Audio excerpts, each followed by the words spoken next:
Hello, this is your instructor Robert Hatcher for Calculus 1, and I just wanted to give you some advice with one of the problems from the homework. This is from section 2.1, and it's number 4 in that problem set in WebAssign. So the point of this exercise is to get you to approximate the area under this curve, right? And we're using these rectangles to approximate the area under the curve. And so we have to find the area of each one of the rectangles, which means finding the width of each rectangle and finding the height. The width isn't too difficult. You can see it from the graph, but sort of the point of this video is to not rely on the graph to get all of the values that you need.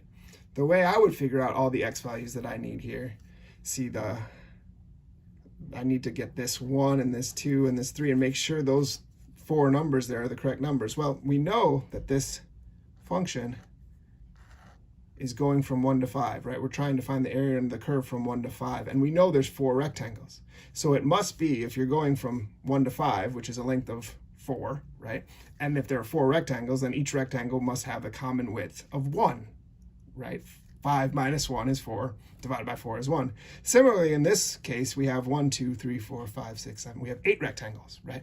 So we're going from 1 to 5 still, so the entire width is 4, but we have 8 rectangles, so 4 divided by 8. Each one must have the common width of 1/2. And that way we know that this value is 1.5, and this value is 2.5, and this value is 3.5, without relying on the graph, right? Similarly, and what's more difficult for students when they're doing this usually, is that we have to figure out the height of each one of these rectangles, right? So the height of this rectangle, you can see, corresponds to the height of the function at x equals 1. So it would be sort of simple to tell that this one has a height of 5, or again, we're just approximating that, right? If you draw a straight line over here, maybe that's exactly at 5, maybe it's 4.9 or 5.1 or somewhere close to 5. So to make sure that that actually has a height of 5, we can use the function that defines the curve here, right? So this first rectangle has a height defined by x equals 1. When you plug 1 into the function, you'll get that height. So if we say that f of x is equal to the function 5 over x, right? Then the height at 1 is equal to 5 over 1, and so that height really is 5, right? So we don't have to guess. We can plug in any x value we want. So for example, if I wanted to figure out what the height of this rectangle is, I'd use f of 3.